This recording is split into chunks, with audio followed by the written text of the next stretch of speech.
Hello, I'm Miss Sally, and I'm teaching you creative writing. You have signed up for this course because you want to learn to write essays better. So, let me tell you a few things before we start any essay, shall we?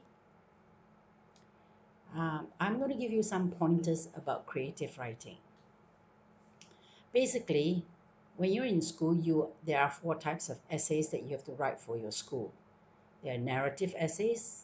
That means to say it's a story that has a beginning and a body and an ending. It just goes. It's a story, a narrative. Okay.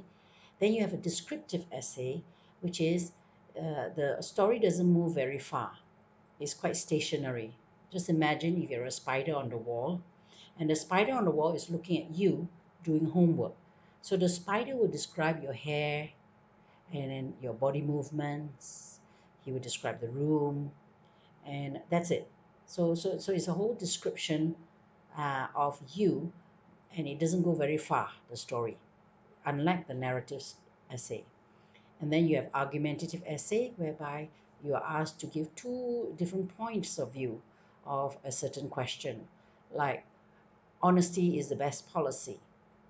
So one side says it is good to be honest, is the best policy. The other side is not a good policy. So you have to argue, you have to give all your different points.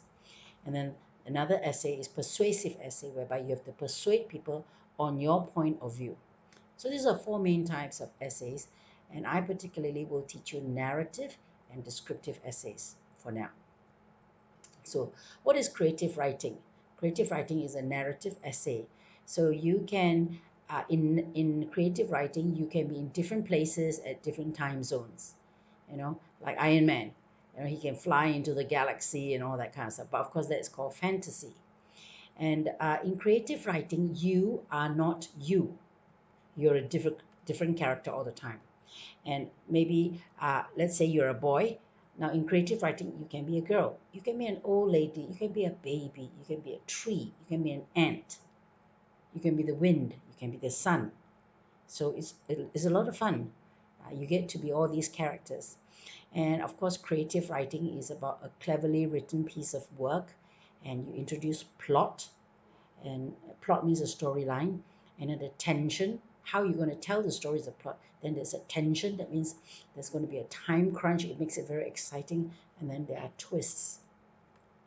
And in creative writing, I'm going to have a three-legged race with you. That means my leg is tied with your leg, and we're going to run together, and I'm your guide. So I'm going to guide you paragraph by paragraph how you are to write. The reason you are looking for somebody to help you in narrative writing or creative writing is because you're struggling with ideas, okay? And you do not know how to start. You do not know how to write. So we're going to do it together. Okay, we're going to write the essay together. After a while, you will get good at this. Initially, it's a struggle, but you will get good at this. You will know what I mean when you start doing your first essay, all right? Now, there are four ways you can escape into a fantasy world. You can be an actor. For example, you can act as the Hulk, but in real life, you're not the Hulk. So on the camera, you can be green and you can be big and you can be strong. And you escape into your fantasy world. Another way is that when you're dreaming. Now, oftentimes I dream that I'm flying. I'm flying in the air, but in reality, I can't fly. So you can dream that you're flying with Superman. So you can escape into this fantasy. Or when you're reading a book, you can go into another realm. So, for example, if you're a poor person, maybe in India, let's say, you pick up a book and you read about England and you have no way of going to England, but in that book, you can escape into this realm in your imagination. And the fourth way is creative writing, whereby you are not you.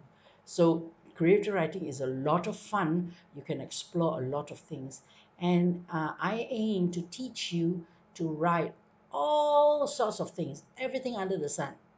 It doesn't matter which age group you have. I've already designed the essays to help you write things that is very interesting for you. Okay, and so uh, first thing to do is that I will teach you how to learn to write sentences with a bit of flair. Flair means style.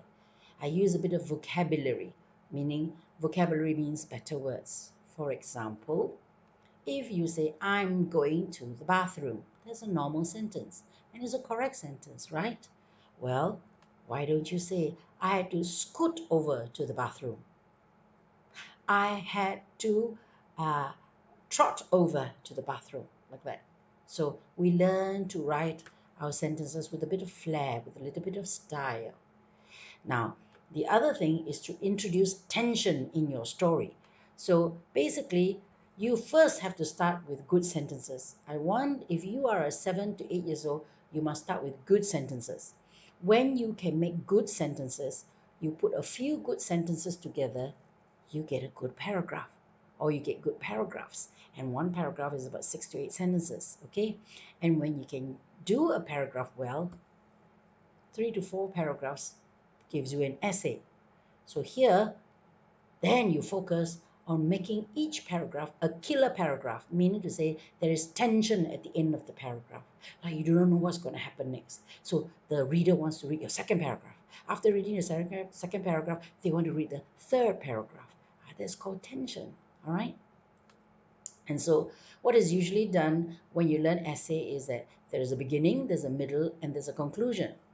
But what you will learn today is, or rather what I will teach you when you start on my course, is that I will teach you how to start your essay with the conclusion first. And then you go to the beginning. And then you go to the middle. Then you go to the ending. That's why I have C1 and C2. You start with a little bit of the conclusion. That's where the climax is. Okay? And so when you're in school, they will show you this graph. In an essay, there's a beginning and there's a rising tension, meaning a problem happens, okay?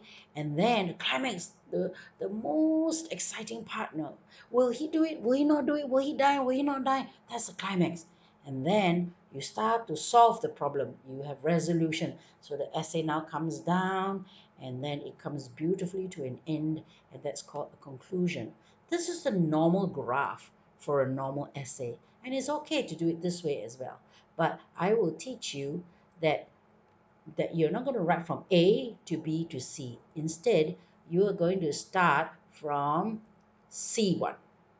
You write a little bit of climax, like just now I mentioned, and then you go a little bit, then you go backwards. You go backwards, okay? And that is called flashback. You go back to the past and you tell the story, and then you tell the body, and then you join back to the C1 and go and do your conclusion. So now, when it comes to the ending, I would like to be able to teach you to end with a twist. Not every story can be ended with a twist, but if you can end it with a twist, it's very good and it's very nice. Do not end your essay with a cliffhanger, because you're not writing a novel, you're writing an essay for an exam.